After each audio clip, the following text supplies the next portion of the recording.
I will go ahead and share some of what we have. We have paper, pencils, I have scissors, a hole punch, a template that was sent out in advance.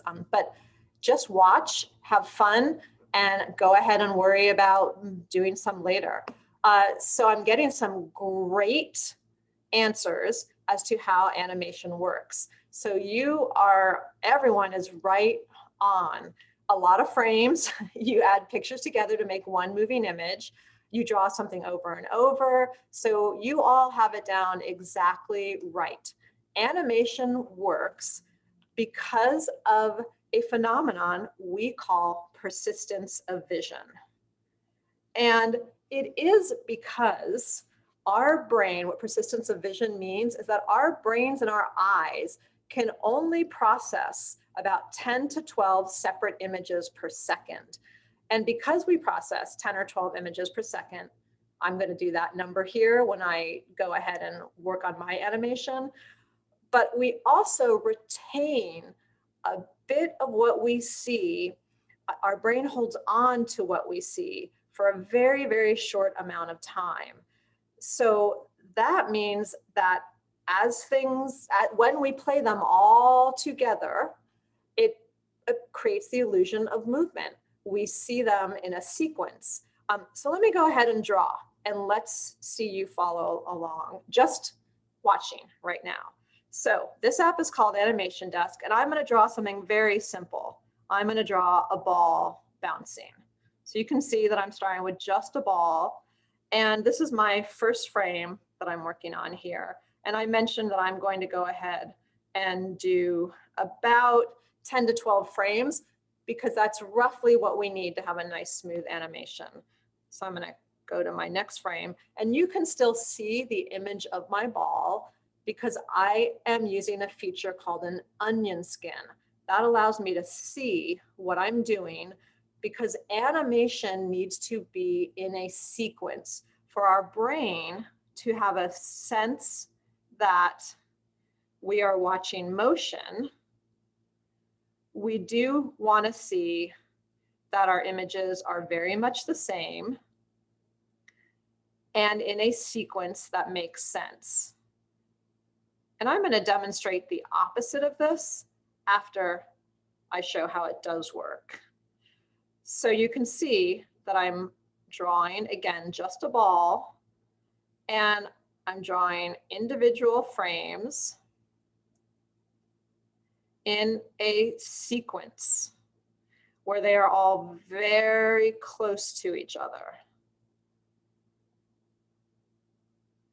I'm going to show you what this looks like if we take a look at my still images. So you can see that I drew 10 different images of a ball.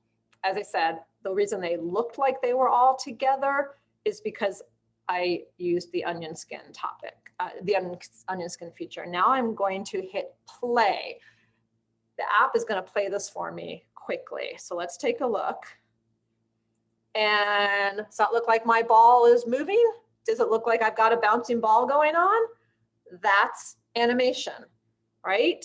And I did only 10 images, so you have a lot of blank space for the frames I'm not using. But let's see what everybody's saying for just a moment. Okay, we've just got some, I've already seen a bunch of questions, and I am going to go ahead and get those questions later. But as I said, for this, I just drew 10 frames. Let's go ahead and stop. And I would like to show you what it is like what's like if I did not put images in a sequence. So remember, some of those features of animation are that everything has to be in a sequence that makes sense. So I'm going to go ahead and again, I'm going to show you the exact opposite of that. Let's say I started again with my ball in frame 1. But in my next frame, I'm going to put something over here. Let's see, in my next frame, I'm going to just draw smiley face. Again, I am just putting random unrelated images together that are not in a sequence, that don't make sense, that aren't really going to work for my eye and brain together. These are not going to make me have a sense of persistence of vision.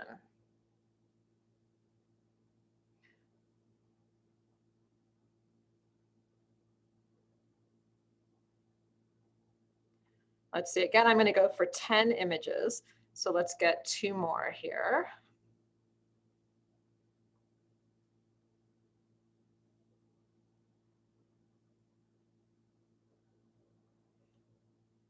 And let's see what this will let me do 1 more. And let's go ahead and watch this. So they kind of look like they're moving because the app makes it appear to move. But would we call this animation? Nothing's really quite doing anything, right? So it's very different than when we created related images in a sequence. So as I said, this one looks a little bit, what they're really doing is just flashing on a screen quickly. So let's see what happens if I slow down our frame and see if that makes a difference. So let's go down, let's go slow down the speed.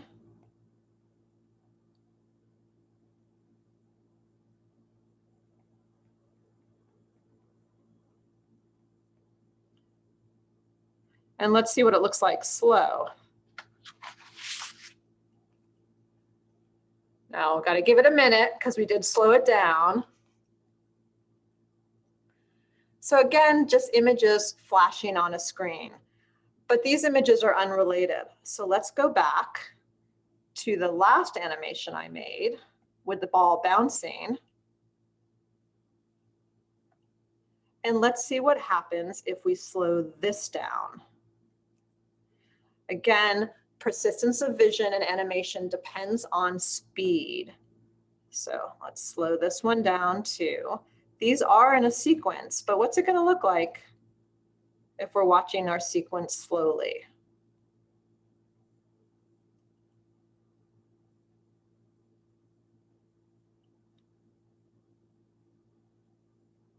All right, let's take a look. All right, so maybe it looks like animation in slow motion, but it definitely does not give us the effect we saw initially, right? Let's take a look again. Let's speed it up there.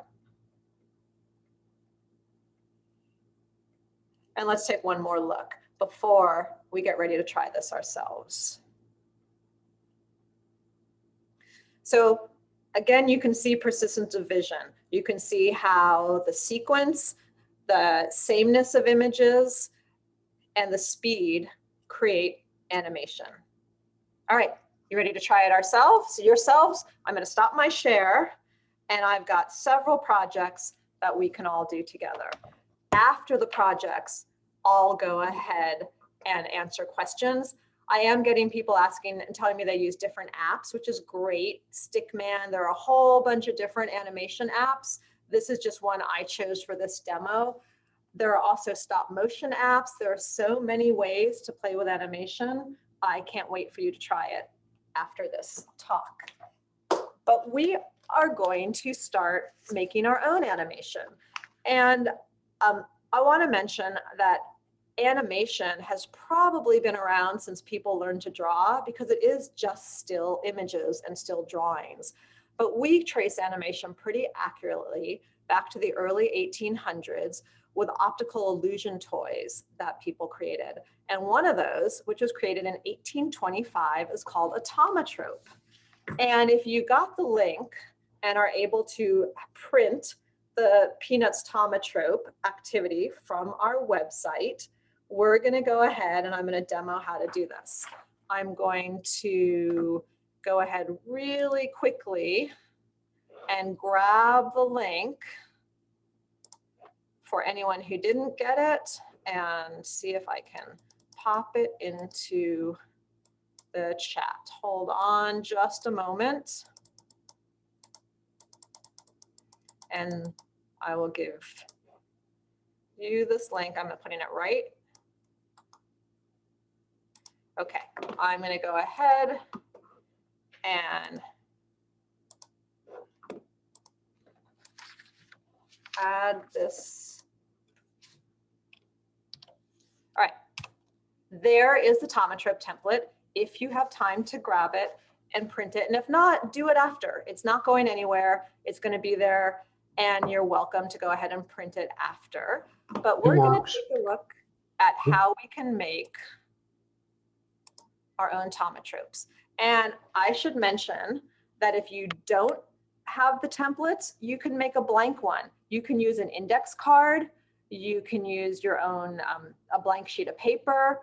Anything you have, we can create a Tomatrope. I am going to show you how to create a blank Tomatrope. So again, you don't need the template, but if you did print it, I'm going to go ahead and we're going to start by cutting out Charlie Brown on the very first page.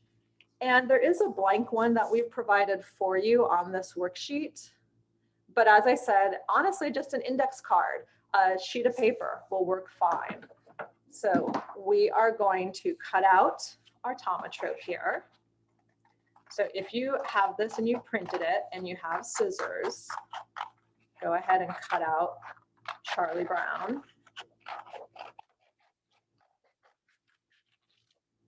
We need to cut both of them out. And you'll notice that these images, like the animation app we used, these are somewhat related images in a sequence.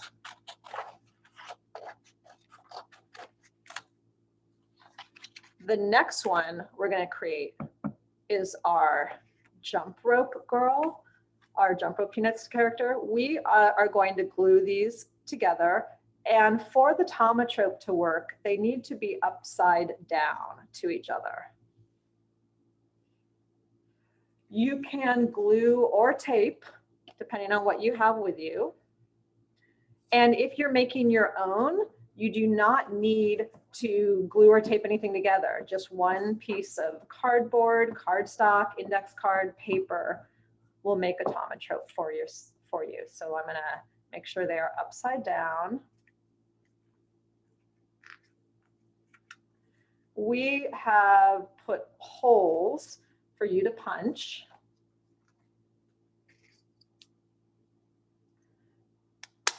Because again, we need to find a way to make these pictures move quickly. Remember, speed was a very important part of animation. So I am going to use rubber bands, but if you have string, elastic, you can use anything else that you have. You would put string or elastic through these holes. Because I'm using rubber bands, I'm just going to loop it through. Just like that.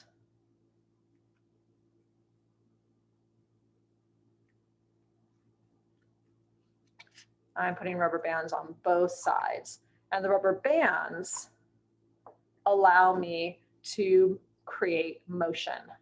Let's see how this looks. So I'm going to twirl my rubber bands and I've created a sense of motion. So I'm going to go ahead and move this.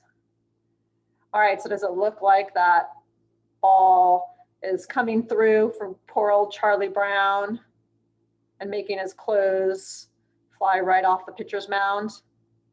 Let's check out how the jump roping one would work. I cut this out in advance, but you could cut it out now or at home later. So again, we have two related images in a sequence, and let's see what happens when I play it, when I twirl it quickly. Does it look like she's jump roping? That's persistence of vision. And I mentioned that you could create your own. So on our template, if you printed it, there is a blank circle. However, you can use any kind of blank paper you have. Lewis is mentioning that the jump rope one worked better, and I agree that it did. I think that if you think about persistence of vision, these images are slightly more sequential and related than these images. Right? We actually, if we wanted a much smoother animation, we have quite a lot of frames missing in between Charlie Brown pitching that ball and it being hit back toward him. If you don't have the jump rope one, that's on page 2 at the link that I sent. But for your own, let's come up with some ideas for your blank one. Again, the images should be related in some way. And some really easy ones to relate to each other are, how about a fish in a fishbowl? That's my version of a fish. And remember, the image on the back needs to be upside down from the fish. So I'm gonna turn it over and go upside down. Since I used a Sharpie, I can see my fish, so I can make sure that it is in the middle of my fishbowl. Now, just like with the other tomatropes, I'm going to punch 2 holes in it. And again, this would work with an index card. It does not have to be a circle. Let's get 2 more rubber bands. This does not have to be a fish in a bowl. I'm guessing that we have some really creative minds out there and that you can come up with all sorts of things you can animate. Let's see how my fish works. So if I go pretty quickly, does it look like that fish is in that bowl?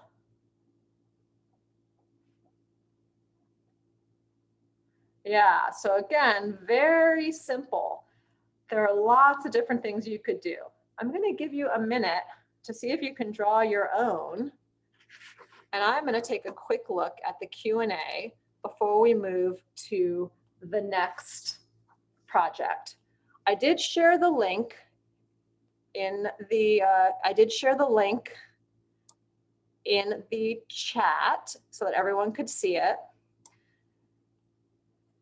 And the app I used was called Animation Desk.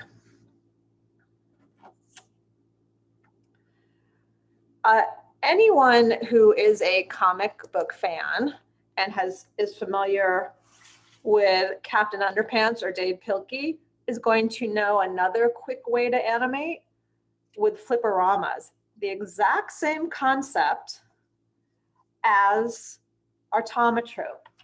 The fliporama creates 2 images, right? 1, 2, just as our tomatrope did.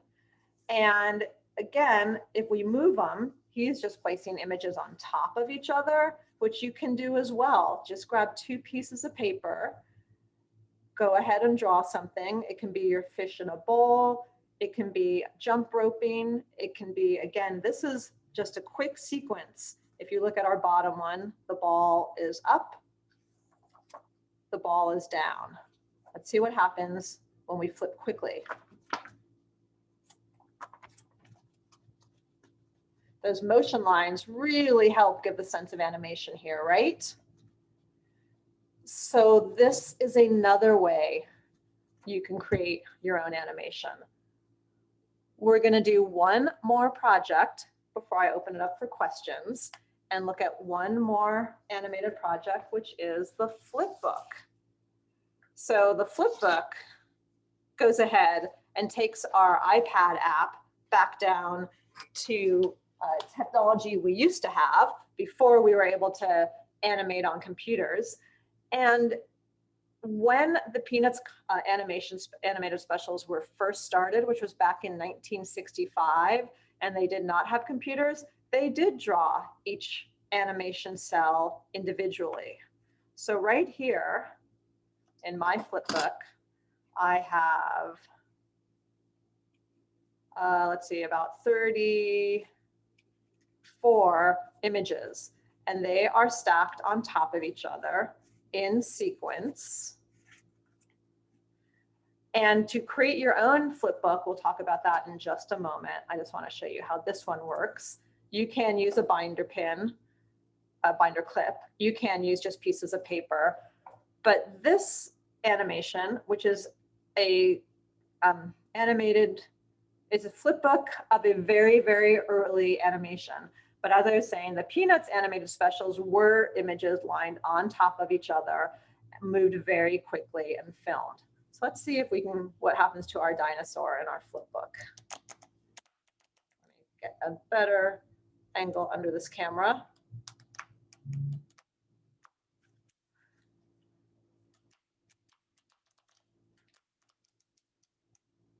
All right, I think you got the idea. So to make your own flip book, if you happen to have a Post-it note pad, you're set to go. What we needed was a way to make several still images. So you could cut out a piece of paper in a very similar shape. And like I did with the animation app, I'm going to suggest you create 10 to 12 images to start. So 10 or 12 pieces of paper about the same size that you're going to clip together with a binder clip or a staple or a paper clip. Or the amazing thing about a Post-it notebook is that they have separate sheets of paper for you and they're already stuck together. So if we're going to create our own flip books, again, go ahead and get whatever materials you have ready. And what we need to do is think about 10 to 12 still images that are related and in sequence. Because again, what would happen if I took my dinosaur images and I changed them all around and put them in a different order? They're not gonna work the same way, right? So think about what you would like to have in your flip book. I did a bouncing ball before. Some other ideas of a very simple sequence could be a sun or moon rising or setting. It could be a flower growing. It could be a fish swimming. It could be someone throwing a ball. So I am going to stick with my bouncing ball. And like I did with the app, I'm going to start with my ball down low on the ground. And now I don't have my onion skin, so we could start from the back so I can lay my image on top of each other, but I'm going to take a good guess here when I go to my second page. And I'm going to make my ball slightly higher up. I am using the edge of my flip book so that you can see the images when I flip them. So go ahead and draw whatever you're planning on drawing. Let me do my next image. So my third ball will be slightly higher. And you have time at home to be as complicated as you would like with this. Did you want to add motion lines? Do you want to add color? Do you want to add more complex animation? I am keeping this very simple because we don't have a lot of time and because I know we have a huge variety of learners in the audience. I'm going to put my ball in the same place again, just so I have another frame. And I'm going to start to bring that bouncing ball back down. This ball is very much in the same place. I could have given myself a little more width for it to bounce in.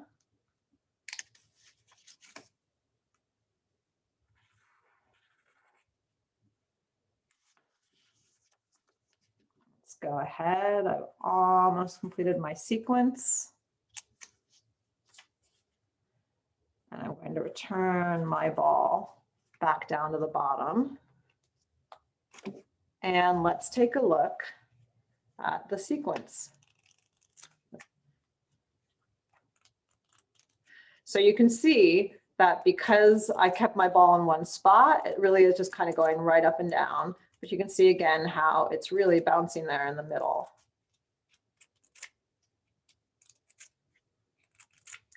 let's see what you created. Oh, I can't see, but why don't you see what you created? And let's take a look at the one tomatrope we didn't cut out yet, that I didn't demo. While you're going ahead and finishing your flip books, I want to show you Snoopy in front of his doghouse.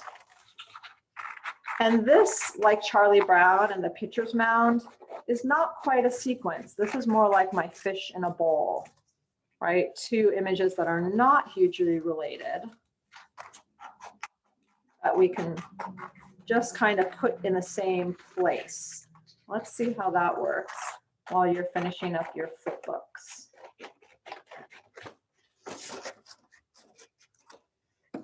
And hopefully taking a look at another one of these will help you when you're thinking about creating your own animation.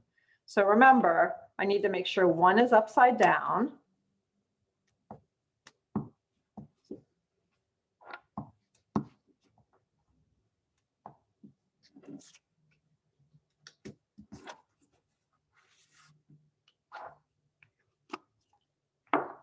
Let's go ahead and punch those holes.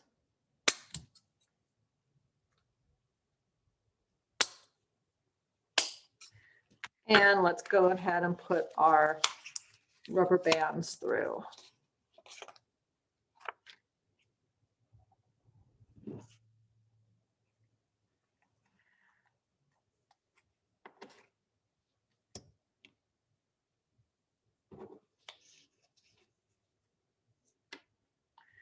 And again, this is not going to make it look like Snoopy's moving, because these images are not related enough. But does it look like Snoopy's hanging out in front of his doghouse as opposed to separate?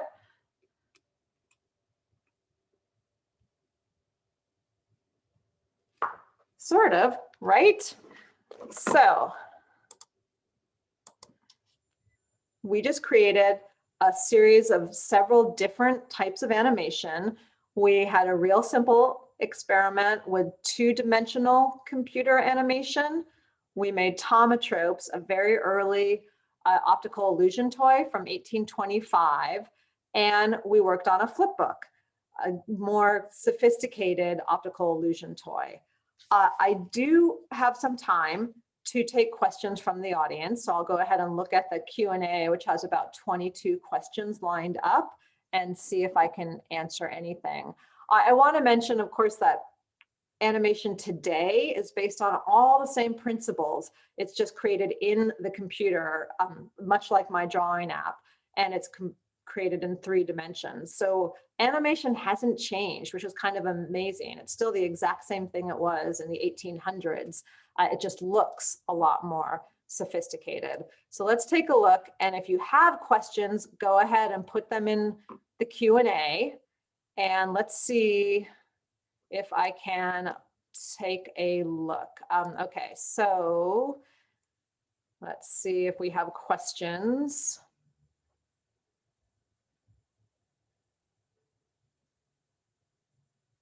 Okay, someone's asking how long it usually takes to animate films and says it must be difficult, and that is absolutely true.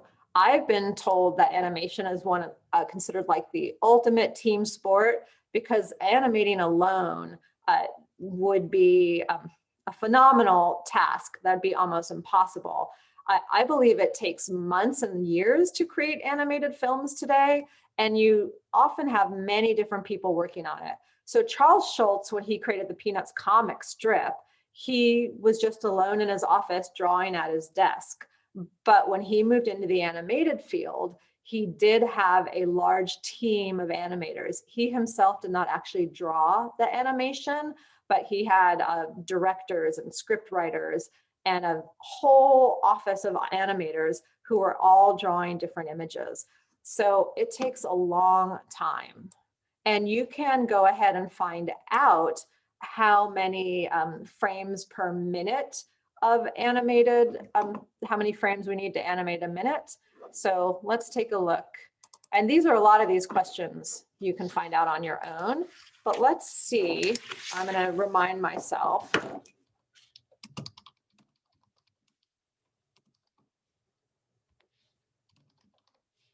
So let's see how many frames it takes for a minute of animation. And it's telling me that for about 2 minutes of animation, I need 2,880 frames. I drew 10 frames. So let's imagine an actual animated movie that's going to be perhaps an hour long. So let's go ahead and take that 2,880 frames and multiply it by 30 if you want to get your hour there. And then you have a sense of how long, how many frames you need. That means that those animators before computer animation needed to draw that number of animated frames. So they would have needed to draw for an hour. We're talking about drawing about 86,000 pictures.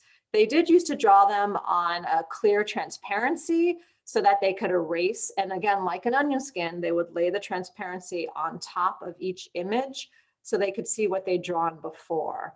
So a 7-minute video, and again, it's hard to say how long it will take you, but if we're going for 7 minutes, we're looking at,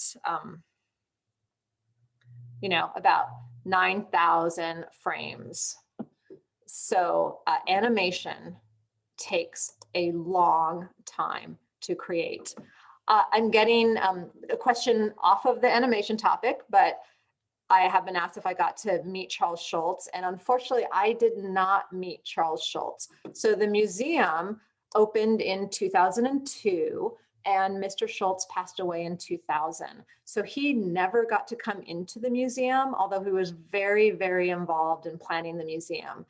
And anyone who's joining from outside Santa Rosa, and even everyone in Santa Rosa might not know that Charles Schulz, although he was born in Minnesota, moved to Sonoma County in the 1950s, and he made Sonoma County his adopted home.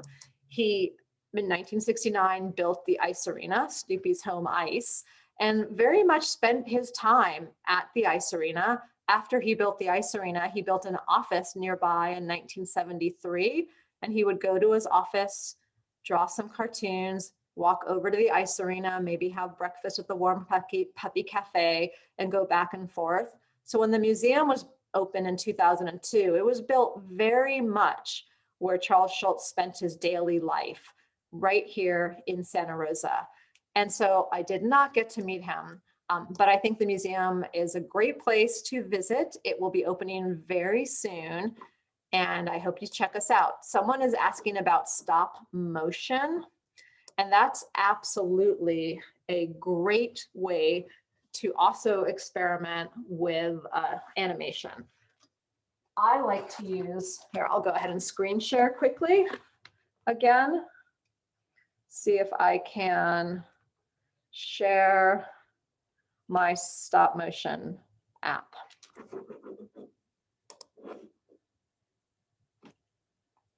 And show you what this looks like.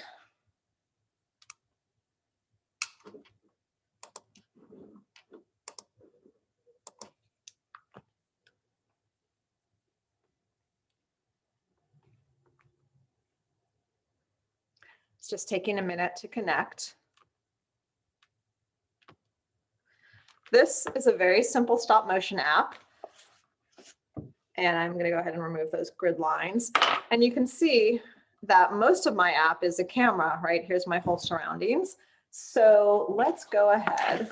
And stop motion is the exact same, it works the exact same way that our drawings work. However, we are using something live. You can use stop motion with, you can draw for stop motion. So I guess I should be clear that we're taking photos. We're taking still photos instead of drawing. So let's go ahead and take a photo of my glue stick. And you see that I open up another frame, and I'm going to move my glue stick very slightly. I'm going to move it again very slightly. And this is just a quick improvised demo of stop motion. This is Stop Motion Studio, I believe.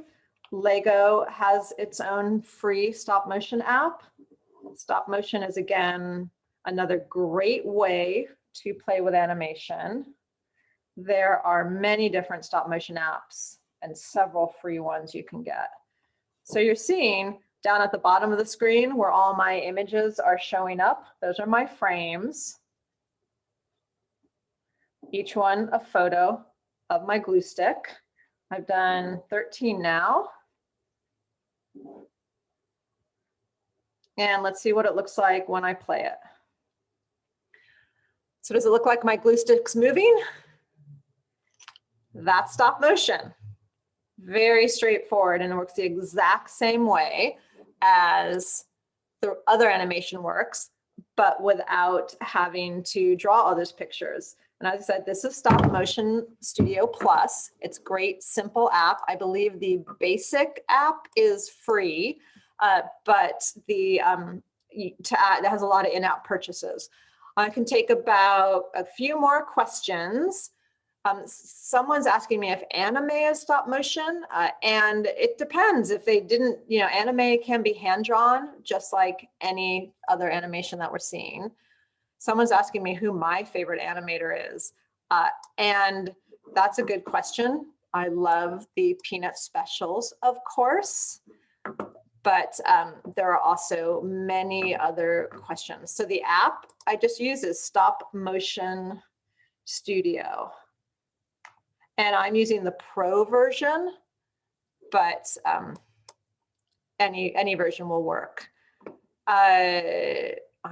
Some of the spelling on some of these I am missing.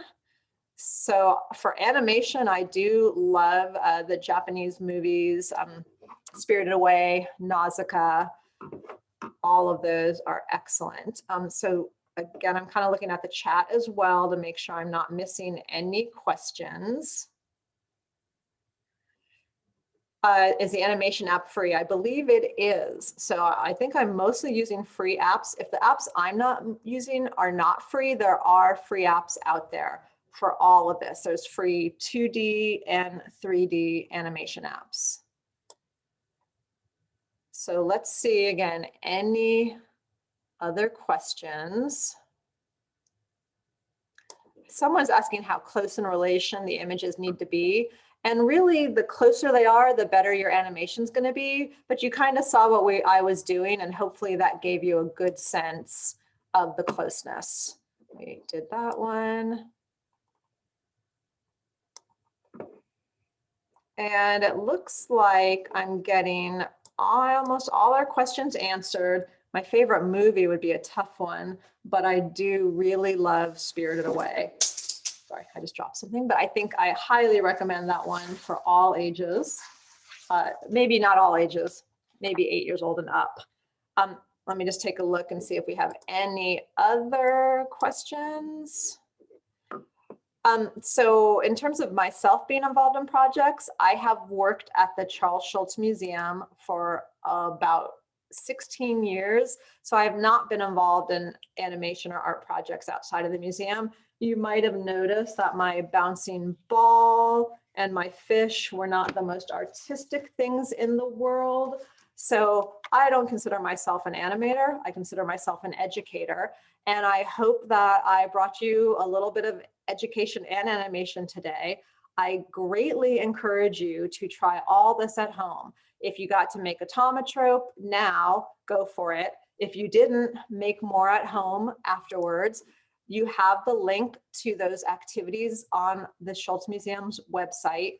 We actually have a whole series of activities there that you can use and download. I also want you to check out the website in general. We have classes in person and online, and we will have animation summer camps. So thank you so much for joining us. And thank you, Jessica, so much for being here.